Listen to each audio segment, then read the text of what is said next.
বৰপেটা সত্ৰৰ বৰ্ষফল গণনা কৰা হৈছে। মুখ্যমন্ত্ৰী ডক্টৰ হিমন্ত বিশ্ব শৰ্মাৰ বাবে সফলতাৰ বৰ্ষ বুলি কোৱা হৈছে।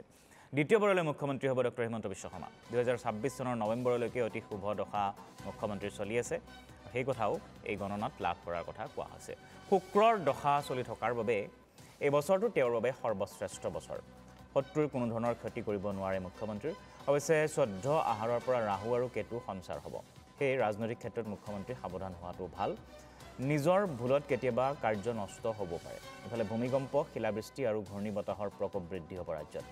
এপিনে কংগ্ৰেছ দলৰ বাবে বহু বছৰলৈ শুভ কাৰক দেখা নাই এই গণনাত।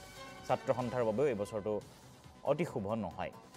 আন সংগঠনসমূহৰ বছৰটো শুভ কাৰক নহয়। সংগঠনসমূহে ভাবি চিন্তি কাম কৰাটো মংগলজনক হ'ব। ভাৰত পাকিস্তানৰ মাজত যুদ্ধৰ প্ৰভাৱ পৰিবও পাৰে। 27 মে 2025 চনলৈ প্ৰধানমন্ত্ৰী নৰেন্দ্ৰ মোদীৰ বাবে শুভ কাৰক নহয়।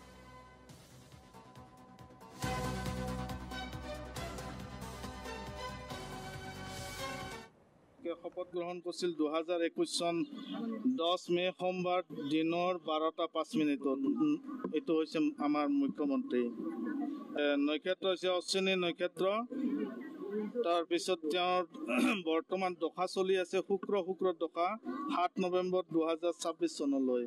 আচলতে সৰ্বশ্ৰেষ্ঠ দশা লাগাত কৰি উত্তম দশা চলি আছে। এইবাৰ কৰ্ম দশা তেওঁৰ তৃতীয়ৱতী ভাতৃ দশা। গতিকে শুক্ৰ নিজ স্থানত নিজে আছে আৰু যি সময়ত তেওঁৰ জন্ম বা শপত গ্ৰহণ লৈছিল সেই সময়ত লগ্ন পৰি আছে সিংহ লগ্ন। গতিকে অধিপতিও শ্ৰেষ্ঠ হৈছে।